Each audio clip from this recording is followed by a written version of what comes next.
All right, welcome back to the channel. It's your boy Fanon, and in this video, we are going to be in the 147-pound division, where once again we're in a beef between might be the two best remaining fighters in the welterweight division. This time, Errol Spence Jr.'s victor, Terence Crawford, and Jaron Boots Ennis, Errol Spence Jr.'s former mandatory challenger and currently Terence Crawford's mandatory IBF challenger, got into it. We are going to talk about that because I know some of y'all ain't liking it, but it is what it is. We moving on, and you the champ. You got champ responsibilities. Let's talk about that in this video.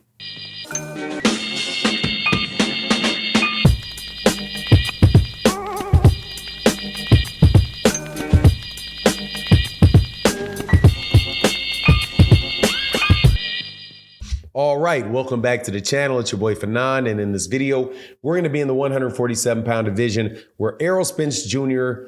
and Terence Crawford fought. Fight is now over, so the question is, what's next in the welterweight division? And Jaron Ennis gets into it with Terence Crawford and checks him about something that man said to Gillie the Kid of $1 Million Worth of Game podcast. Before I get into it though, let me welcome you back to the channel. If you're new to the channel, please accept my invitation to hit the subscribe button, hit the bell icon if you like the video, and thank you so much for your support to the regular people that come by and check out the videos with me. Even if you like them or you don't like them, it is what it is. It's what I think. So, Jaron Ennis is the mandatory challenger for Terence Crawford for his IBF title. And he, after the fight between Errol Spence and Terence Crawford, Jaron said, I can't wait. And it's been saying he wants to get that mandatory, exercise his mandatory, and fight the guy that won the fight. So Terence Crawford wins the fight. Jaron Ennis is like, I can't wait. So next thing was Gillie the Kid, who, and by the way, once again, man, I believe his son's name was Cheese, passed away. Still really feel for that man as a father. So just want to again say, condolences to him. He had a phone exchange with Terence Crawford where he said, congratulations, champ. And then Terence Crawford said, says something in response like, thanks, whatever. But then after that, Gillie the Kid said, now Jaron Boots Ennis is waiting. Terence Crawford's response with that was, y'all looking for another dead body. And then, laugh, right? Then Gillie the Kid, instigating, adds Jaron Ennis to it and said, hey, man, Terence Crawford talking crazy. Jaron's response to that was, it was enlightening, or illuminating, should I say. He says he's just capping for you because he know he's losing the weight class. But if you stay at the weight class so we can get active. He's a victim walking. Now here's the thing, man. Just like people said that the fight was a 50-50 fight between Errol Spence and Terence Crawford, myself included, right?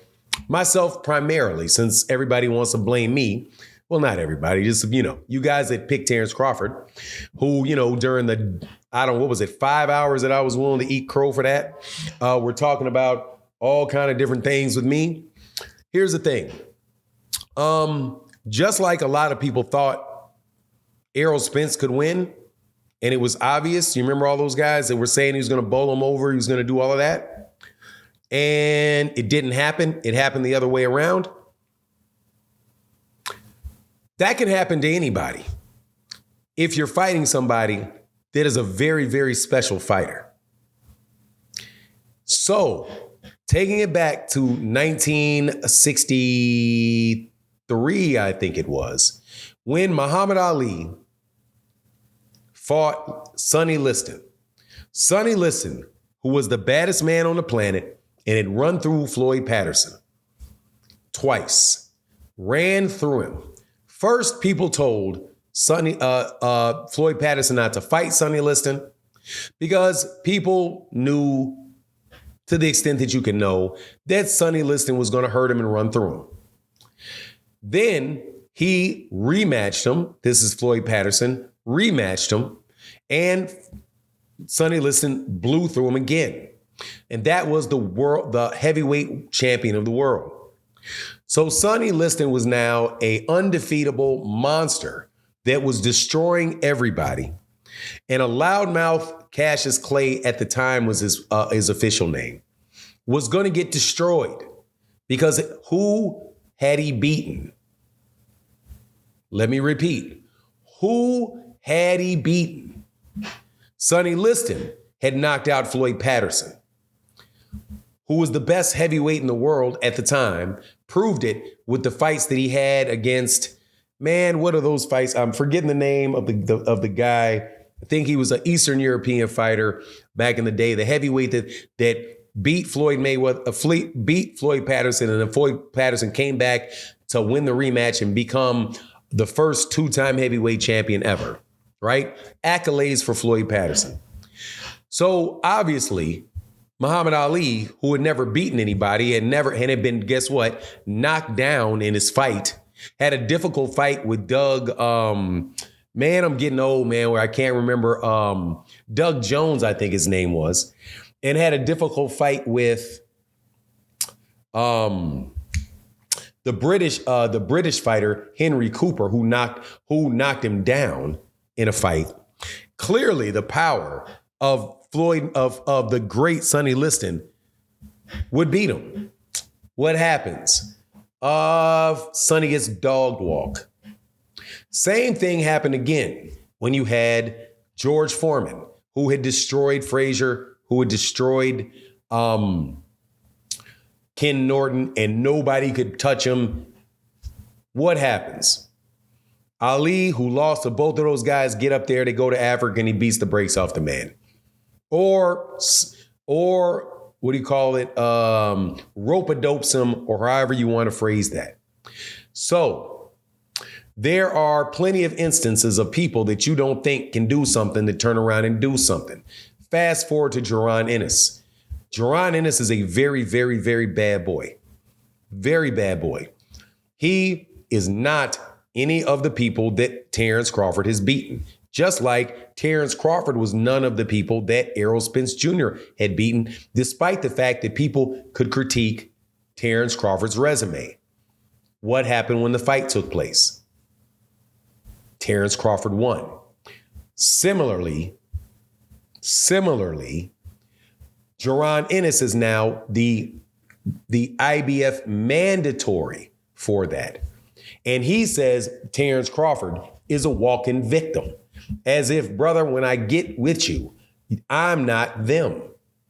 You now have a scenario similar to Sonny Liston, who everybody in boxing knew was this terrific fighter who wasn't getting opportunities, was not getting his just due.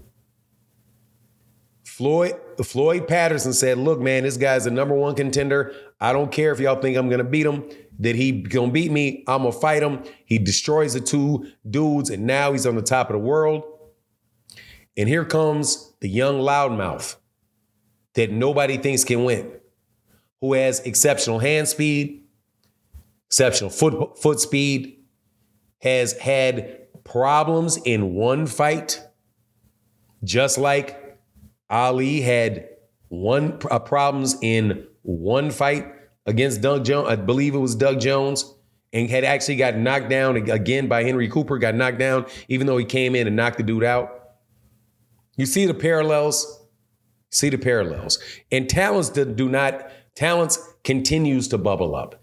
Just like when there's Floyd Mayweather Jr. and I don't know, like after Floyd Mayweather Jr. came up, there'll never be another Floyd. And now you have Terence Crawford after his Errol Spence performance, where people are literally comparing the two. Do not put it Do not write Jaron Ennis and what Jaron Ennis says off. Now, I will tell you that that is a tall order because Terence Crawford is the best pound for pound fighter in the world, in my opinion. Definitely have him there. And yes, there are things that Terence Crawford, that Jaron Ennis has to prove. And there is an age game that Jaron could play, where Jaron just says, no, I'm 20, I think he's 25 years old, which is plenty old with 30 fights to get to fight the top guy. There's nobody in that welterweight division that's more deserving or in a better position to beat Terence Crawford. So why not him? Just like Andre Ward said about Terence Crawford, that, sometimes in fights you see, you got to make room for people showing you some things that you didn't know they had. That goes for Terence Crawford against Errol Spence. It also could go for Jaron Ennis against Terence Crawford. Don't be shocked.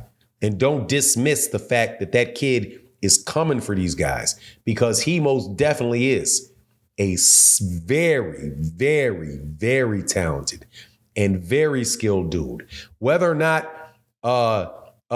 Terence is a walking victim or not, I doubt it.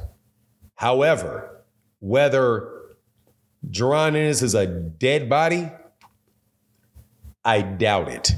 But that's just my take. You let me know what you think in the comment section. And with that, I'm out. Deuces.